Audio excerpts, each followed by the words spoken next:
Why don't you sit right back and I may tell you a tale of three little pigs and a big bad wolf.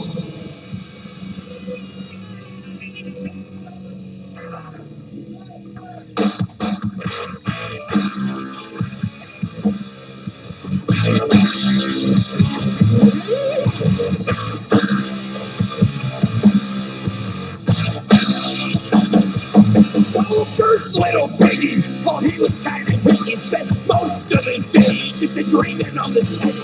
And then one day, he bought a guitar. He moved to Hollywood to become a star. While living on the farm, he knew nothing of the city. Built his house out of straw with a penny. Then one day, jamming on some chords, along came the wolf, knocking on his door. Little pig, let me in. Little pair of my chinny chin chin. Little pig, let me in. Little pair of my chinny chin chin. Well, I'm huffing, I'll blow your house in. Huffing, blow your house in. Huffing, blow your house in. Huffing it up,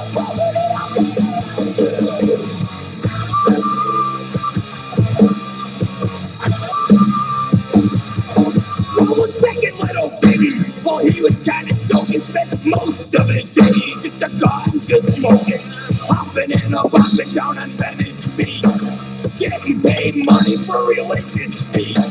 Built his shelter from many garbage pits, mostly made up of old fans and sticks. Then one day he was cranking up a Marley. Along came the wolf on his big bad Harley. Little pig, let me in.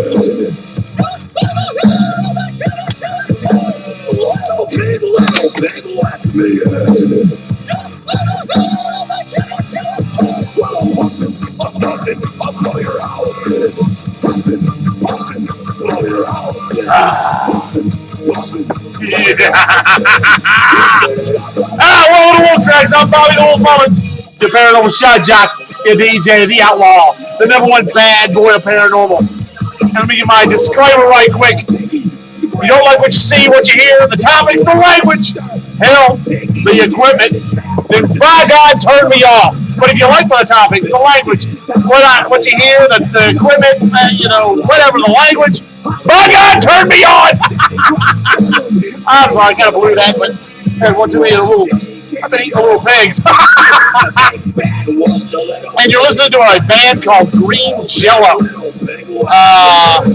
They're known as Green Jelly now.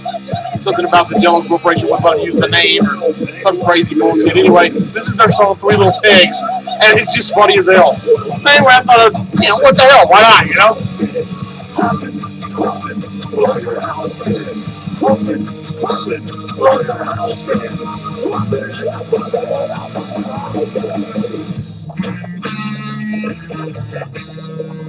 Oh well. From the big bad wolf. Well, Hello. Keep on with the wolf, baby. Well, anyway, and you like the Bible opener, now check that out. West Coast Choppers, baby. Now, that's a Wolf Tracks opener if I've ever seen one.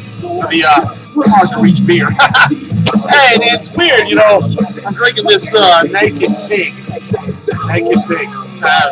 Apparently wolves will eat pigs, and my pig I'm going to eat is going to be liquid. I'm your worst nightmare. Your ass is mine.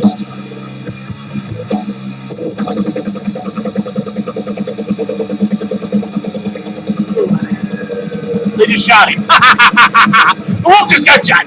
Anyway, like I said, you're listening to Green Jello or Jelly or whatever the hell they are.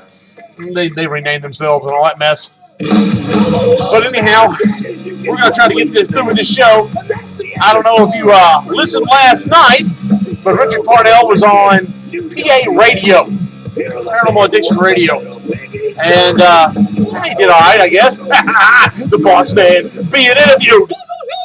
But anyway, look, and let's get into this show. I normally talk aliens and whatnot, but I don't know. I want to talk about something that bugs me. And it's about aliens. Go figure. But these people who doubt that they exist. Let me give you an example. All right. In Great Britain, let me remove my sunglasses so I can read this. Wolf's eyes are getting bad. They had a UFO sighting at a military base. All right. Now, the guy who touched the UFO was a silver triangular-shaped UFO with weird markings on it and everything. Excuse me. He had flashes of what looked like binary code in his mind. Now, he's been sitting on this for years. They finally broke the binary code down.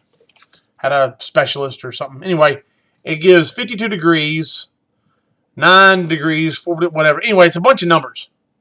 It comes out, when you translate this, it comes out to exploration of humanity, continuous, for planetary advance. Now, the longitude and latitude coordinates at the 52, 09, 42.532 north, and then the 13 degrees by 13, whatever, 12.69 west, that ends up pointing to a sunken island. Used to be known as High Brazil. Now, correct me if I'm wrong, but binary code's hard to write.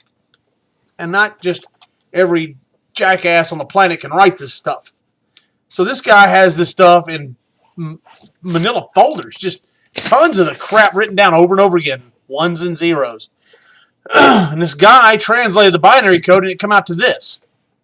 Now I wonder what's on this island, this sunken island, you know what I mean? I mean, that's got to be crazy. I wonder if there's like a crashed ship or, you know, or anything. Could be answers we're looking for. Oops. Entered the wrong thing in. All right, but anyhow, I thought that was fascinating. And everybody's calling BS on this. But the guy literally went back to the same spot where this thing had landed. And the trees still have marks on them. Or whatever it is went through the trees, the canopy of the trees, and broke limbs and hit the trunks and all this other mess. So I don't understand how people can't open their minds to believe. Like we're the last ones of anything. Anywhere in the entire universe, we're it. There's too much information out there that proves otherwise.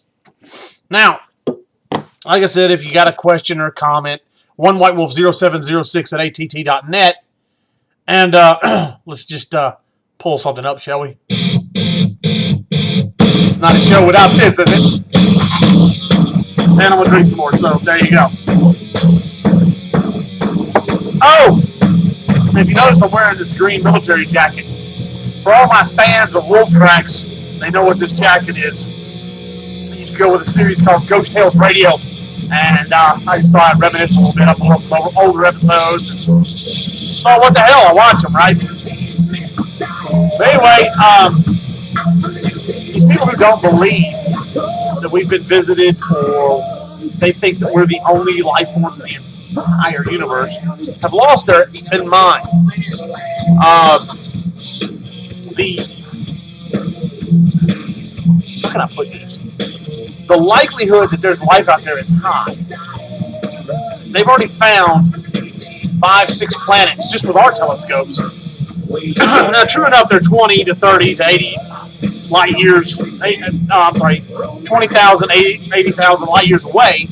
But they're in what's called the Goldilocks zone, the same distance from the sun our planet is. And according to their research, it has to do with a rainbow of some sort. It has to do with a rainbow, a spectrum, color spectrum.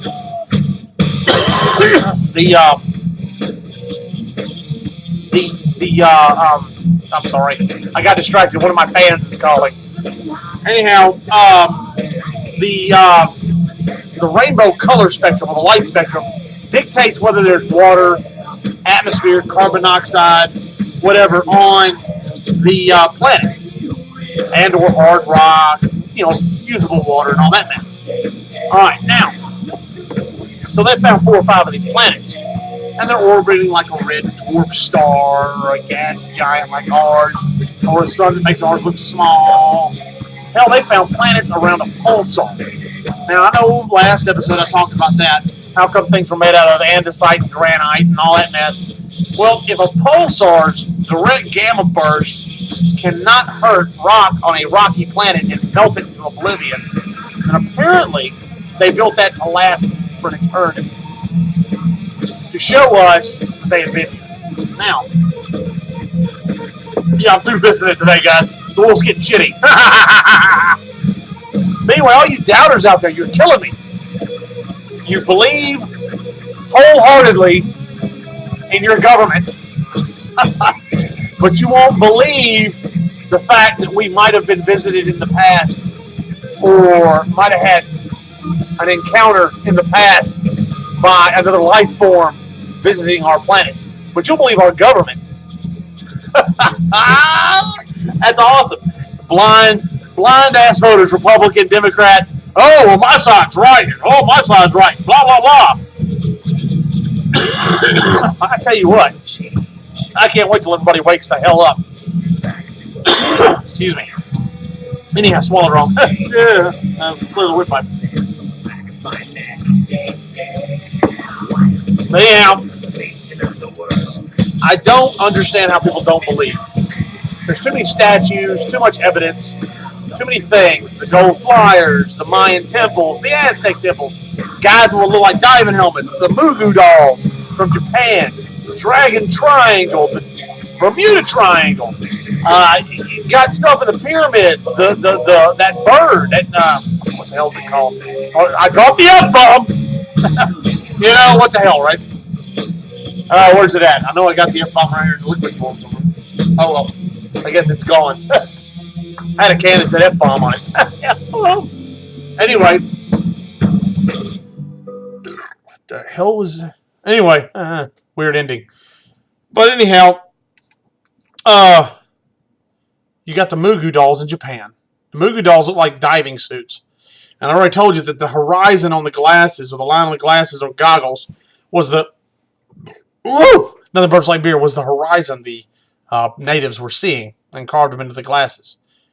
Now you've got the flying bird, or the little bird sculpture in the pyramids, the Egyptian pyramids they found, that was missing one piece of its tail section.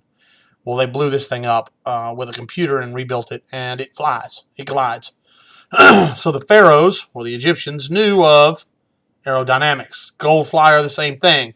They found this in South America, and it flies. And these are things fresh out of the Stone Age. Okay? But yet, we've never been visited by aliens or people to help us or to teach us. Because God knows we just got through eating raw meat and storing it in cold ground so it wouldn't rot, and we're wearing animal pelts and beating things with clubs and sticks. Of course, we knew aerodynamics. Why not? So, I mean, you got to look at the things at face value, people. You can't sit there and just believe just because someone says it exists or it doesn't exist. You can't sway either way. You got to think for yourself. That's the whole purpose of this show. I want you to think for yourself. I want you to make up your own mind. I want you to research this stuff. Research. Yeah, because I do a lot of research. And just think. You got to think on this stuff. Why was Hitler? Think about this. Why was Hitler, Adolf Hitler, why was he so fascinated with Egyptian lore? Why? And stuff, the Hindu, all the Hindu lore, the Mahabharata, and the Egyptian pyramids and the pharaohs and all that stuff. Why? Why was he? Because he was looking for the Wunderwaffe, the ultimate weapon to destroy us. And alien tech would have done it. Remember when I told you that movies give you hints as to what's coming? Well, there's a neat little movie coming out, and I hope to God I'm wrong. But to give you an idea about the Nazis, they've been in the U.S. for a while, and they're in key places of the U.S. with all our secrets. FBI, CIA, NASA. And they were doing Operation Paperclip. Yeah, look that one up. That'll scare the out of you. Anyway, so there's a movie coming out. Something about the dark side of the moon or some mess. Anyway, the Nazis apparently perfected their Bell technology and their flying disc technology and all that mess. And their Zeppelins and all that crazy whatever the hell. And instead of losing the war, they just relocated to the moon on the dark side that we can't see. Now, look at comic books and movies. And look how these dreamers, these writers come up with these ideas. And look how many of them come to fruition. Flip phones, lasers, two-way radios. That was in a comic book. Transistor radio. That was in a comic book. Warp drive. All that stuff. From someone who imagined it and it came to pass. Cloning dinosaurs from insects that lived on blood that got trapped in amber, tree sap. Gee, that sound familiar? They actually tried it. Because someone thought of it, they actually tried it. Yeah. Now they're reverse engineering chickens to make them one big super chicken. Or raptor or whatever the hell it is. They're trying to make a dinosaur out of a chicken. Don't get me, man, must be one pissed off chicken. Anyhow, this movie, the Nazis are on the dark side of the moon and they're going to try to take over Earth. They're living on the moon with all their technology. If you remember the war, they were pretty advanced. I hope to God this isn't true. Movies have been right already. Why not? What the hell, right? But hey, why would you believe a drunk like me, right? What do I know? I've never been right before. Whatever. Woo! Well, look, I'm going to close this thing out. I ran it about 17 minutes. I don't want to bore you all to death. Hell, I probably already have. Anyway, and remember to keep up with the wolf and whatever. And I don't know. I just felt like reminiscing today with the green jacket and having a good time, guys. And really had nothing planned. Just thought I want to talk to you guys, all the fans. Anyway, y'all take it easy. And remember, open your eyes, open your mind, and open your ears. Pay attention to what walks by, crawls by, flies by, and or slithers by. And if you get a picture of it, send to old Bobby the Wolf Mullins. And I just might put it on the show. And remember, as always, guys, as always, holla at your boy!